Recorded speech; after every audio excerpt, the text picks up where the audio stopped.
जय श्री कृष्णा दोस्तों, राधे राधे। आप सभी का हमारे चैनल में हार्दिक स्वागत है। आज हम भगवान शंकर और माता पार्वती की कथा को सुनेंगे, जिसे सोमवार व्रत में सुनना बेहद ज़रूरी माना जाता है। इस कथा को सुनने से ही व्रत को पूर्ण माना जाता है।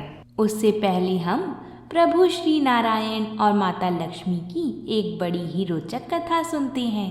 प्राचीन काल की बात है। बनारस में एक बड़े धनवान सेठ रहते थे।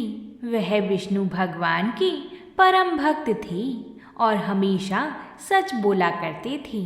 एक बार जब भगवान श्री हरि सेठ जी की प्रशंसा कर रहे थे, तभी माता लक्ष्मी ने कहा, हे स्वामी, आप इस सेठ की इतनी प्रशंसा किया करते हैं, क्यों न आज उसकी परीक्षा ली जाए और जाना जाए कि क्या वह सचमुच इसके लायक है या नहीं।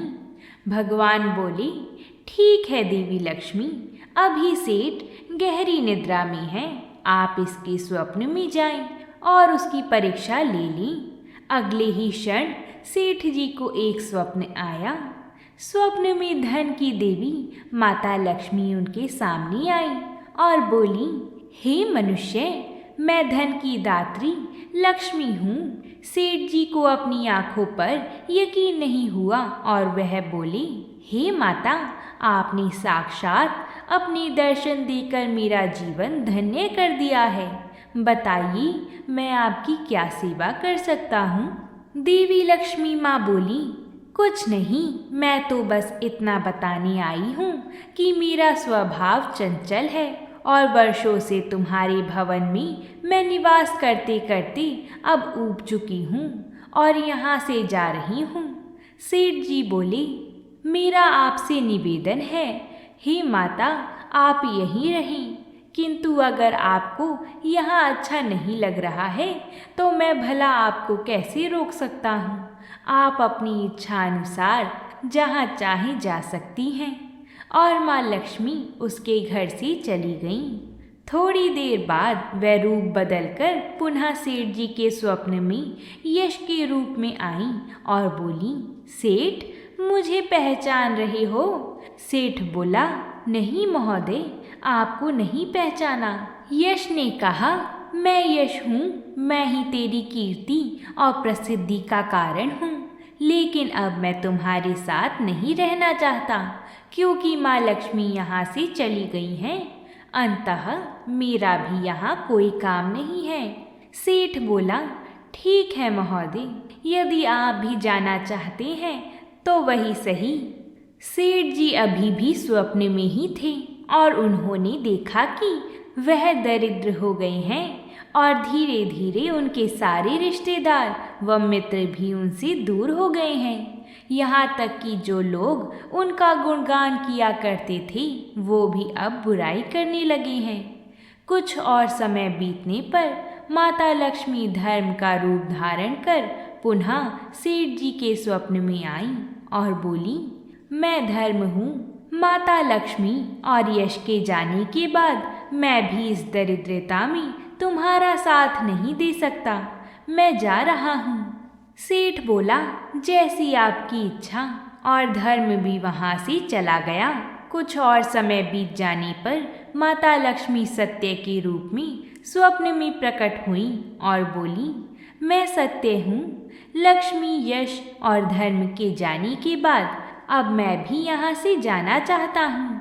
ऐसा सुनकर सेठ जी ने तुरंत सत्य के पाँव पकड़ लिए और बोले, हे महाराज, मैं आपको नहीं जाने दूंगा, भले ही सब मेरा साथ छोड़ दें, मुझे त्याग दें, पर कृपया कर आप ऐसा मत करिए। सत्य के बिना मैं एक क्षण नहीं रह सकता।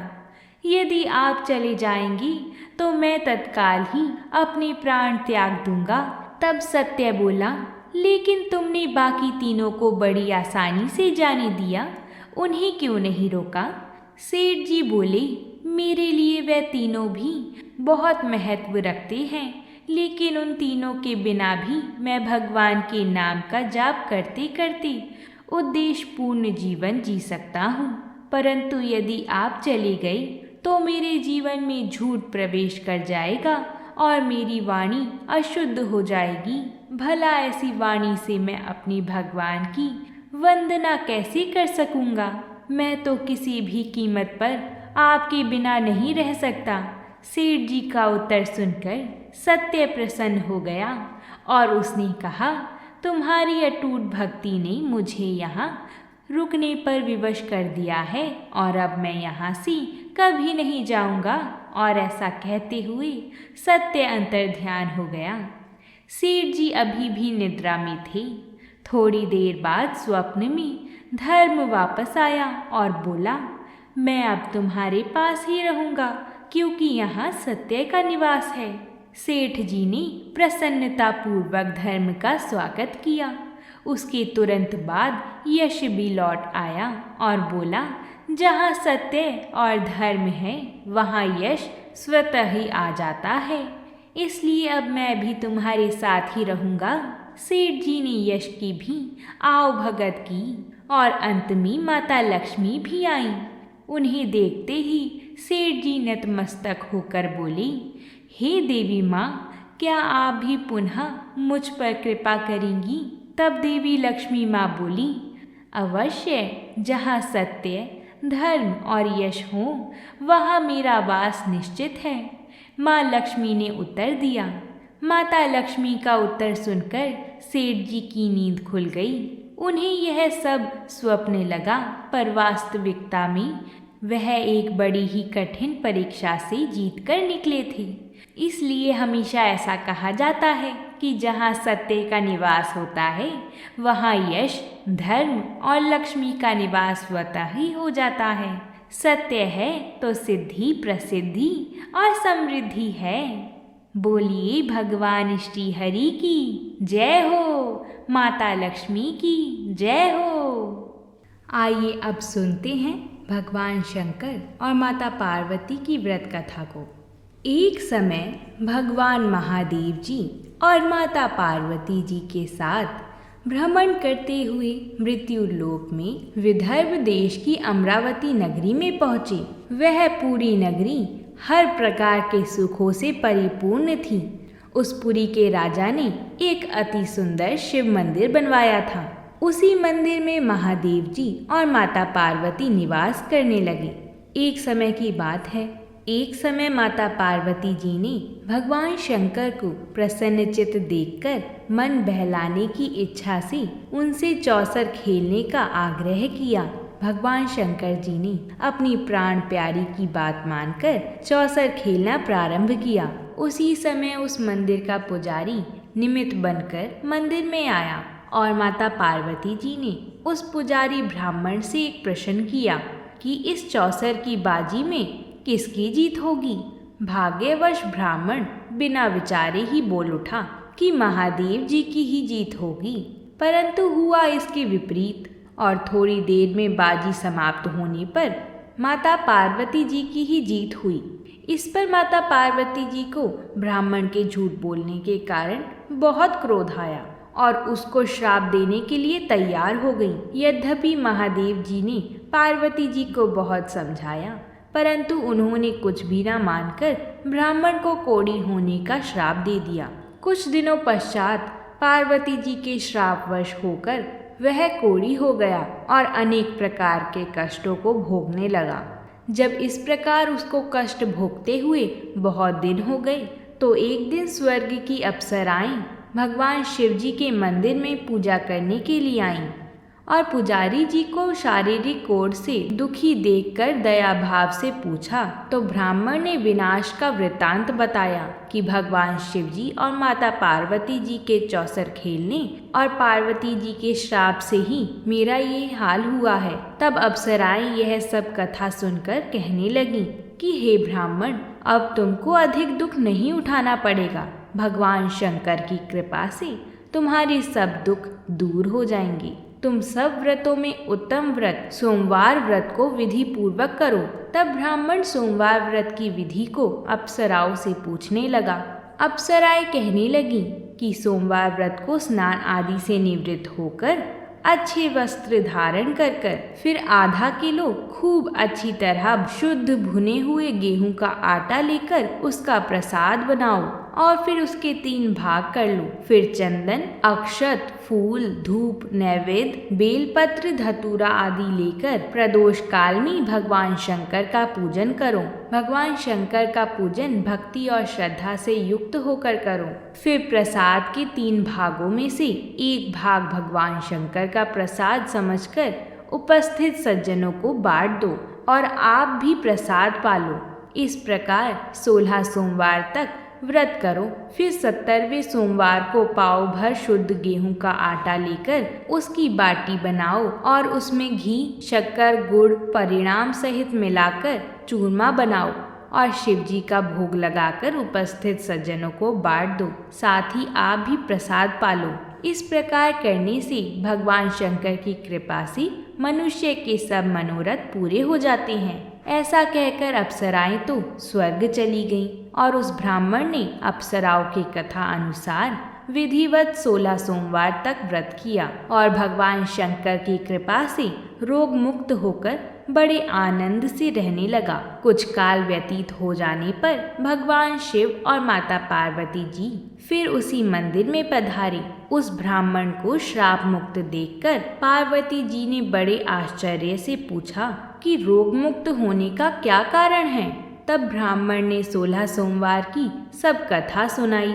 माता पार्वती व्रत का वृतांत सुनकर बहुत ही प्रसन्न हुई और उन्होंने भी विधि पूर्वक इस व्रत को किया तथा व्रत के प्रभाव से उनके गए हुए पुत्र स्वामी कार्तिकेय स्वयं आकर माता के आज्ञाकारी हुए।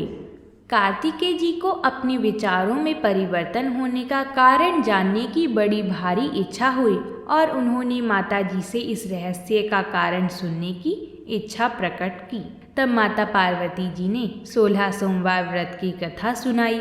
तब उन्होंने भी इस व्रत का प्रभाव सुनकर उनका एक मित्र ब्राह्मण बहुत दिनों से परदेश गया हुआ था, उससे मिलने की इच्छा से इस व्रत को धारण किया और उनका मित्र बहुत शीघ्र ही आकर कार्तिकेय जी से मिला और उनसे अकस्मात मिलने का रहस्य कार्तिकेय जी से पूछा। उन्होंने उत्तर दिया कि हमने तुमसे मिलने के लिए 16 सोमवार का व्रत किया था, उसी के प्रभाव से तुम मिले हो। ऐसा सुनकर ब्राह्मण ने भी अपने विवाह की इच्छा से विधि पूर्वक इस व्रत को किया।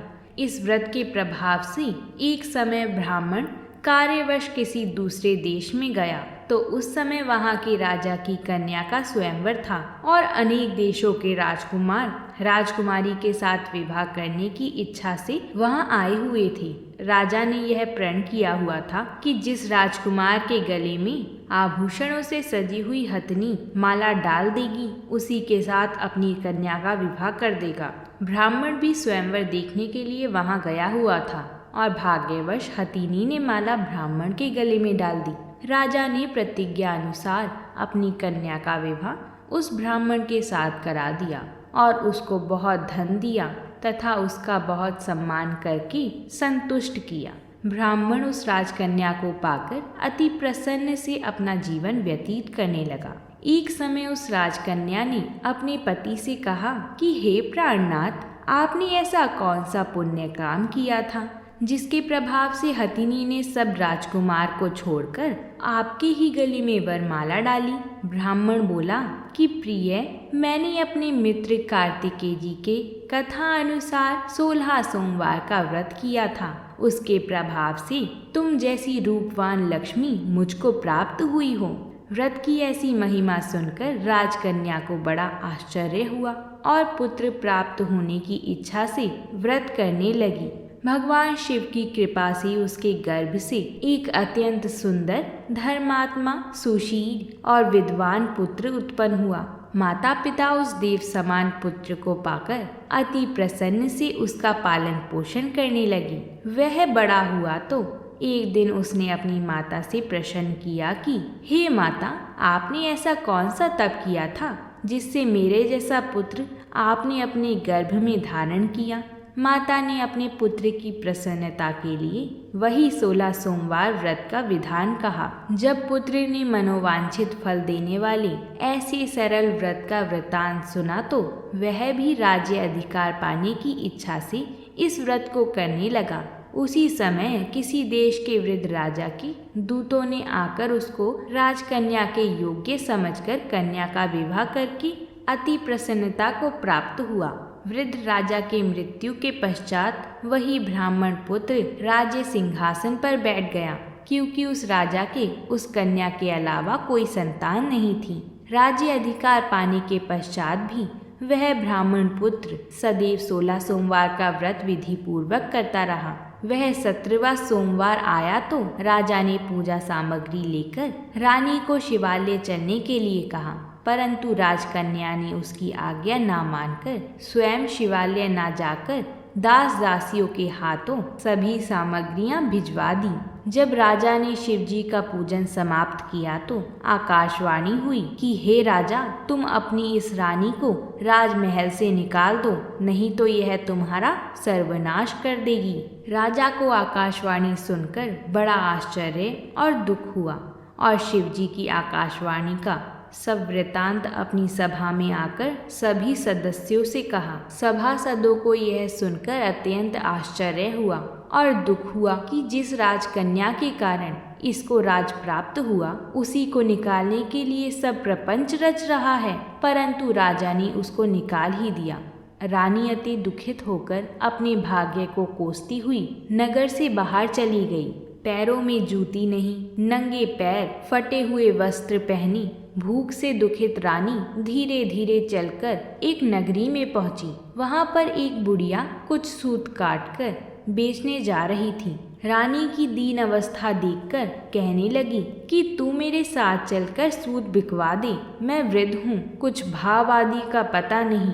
रानी ने सूत की गठरी बुढ़िया के सर से उतारकर अपने सिर पर रख ली। अभी थोड़ी ही दूर गई होगी कि ऐसी आंधी आई कि बुढ़िया का सारा सूत पोटली समेत उड़ गया। बुढ़िया रोती और पछताती रह गई और रानी को अपने साथ से दूर रहने को कह दिया। तब रानी एक तेली के घर गई तो तेली के घर में जितने तेल के घड़े थे सब चटक गए। ऐसी दशा देखकर तेली ने उसको भाग्यहीन समझकर अपने घर से निकाल दिया। रानी इस प्रकार दुखी होकर एक नदी के तट पर जल पीने के लिए गई तो नदी का सब जल सूख गया। फिर रानी एक बाग में गई जिसमें एक बड़ा सुंदर सरोवर था। रानी जैसे ही जल पीने सीढ़ियों से नीचे उतरी, जल पीने के लिए उसने जैसे ही जल को स्पर्श किया, वैसे ही नील कमल के समान जल में असंख्य कीड़े उत्पन्न हो गए और सारा जल गंदा हो गया। हताश होकर रानी ने अपने भाग्य को कोसते हुए इसी गंदे जल का पान किया और विश्राम करने के लिए एक पेड़ की शीतल छाया के नीचे गई तो पेड़ के सब पत्ते गिर गए। रानी जिस पेड़ के नीचे जाती उसी के पत्ते गिरने लगते। उस वन के पेड़ों की और सरोवर के जल को और सरोवर के जल की दशा देखकर उस वन के ग्वालों ने, जो वहां पर अपनी गायों को चराते थे और सरोवर में जल पिलाते थे, बड़े दुखी भाव से यह सब कथा अपने गुसाई जी को सुनाई। वह उसी नगर के एक मंदिर के पुजारी थे। तब सभी ग्वालों ने रानी को गुसाई के पास ले गए। रानी के मुख की कांति और शोभा देखकर गुसाई जी को समझ आ गया कि यह अवश्य किसी कुलीन वंश की अबला दुखित स्त्री है। ऐसा सोचकर गुसाई जी ने रानी से कहा कि मैं तुम्हें अपनी पुत्री समान रखूंगा, तुम मेरे आश्रम में रहो, यहाँ तुमको किसी प्रकार के कष्ट नहीं होंगे। ऐसे वचन सुनकर रानी को कुछ धीरज हुआ और वह आश्रम में ही रहने लगी। परंतु जो भी भोजन बनाती उसे तथा जो जल भर कर लाती उसमें कीड़े पड़ जाते। अब गुसाई जी को भी बड़ा आश्चर्य हुआ और दुख हुआ तथा वह कहने लगे कि पुत्री, तुझ पर कौन से देवता का कोप है जो तेरी ऐसी दशा हो गई।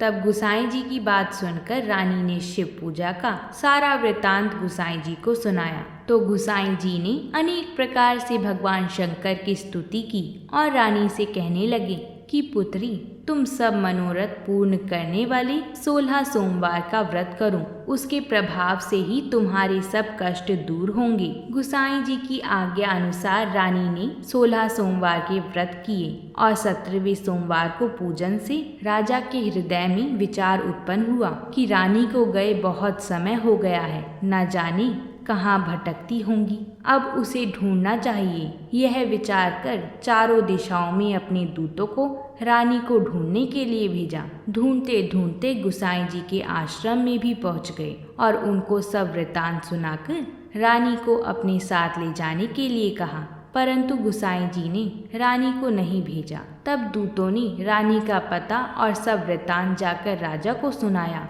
राजा सब वृतांत सुनकर स्वयं गुसाई जी के आश्रम में गए और गुसाई जी से विनती भाव से कहने लगे कि महाराज, यह महारानी मेरी पत्नी है।